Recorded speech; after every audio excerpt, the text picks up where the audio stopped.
समाविष्ट केलंय, कारण आता या वृक्षाची केवळ 100 झाडं उरलेत. 2021 साली वनस्पती शास्त्रज्ञ मयूर नंदीकर यांनी या प्रजातीवर सखोल अभ्यास केला.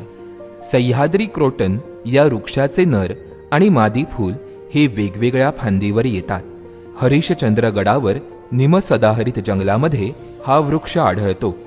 गडावरील मोठ्या ओढ्यांमध्ये तो सापडतो. समुद्र सपाटीपासून साधारण 1000 ते 1200 मीटरवर वाढतो. या वृक्षाची वाढ साधारणपणे 2 ते 3 मीटरपर्यंत होते. दिवाळीनंतर या झाडावरची पानं गळायला सुरुवात होते.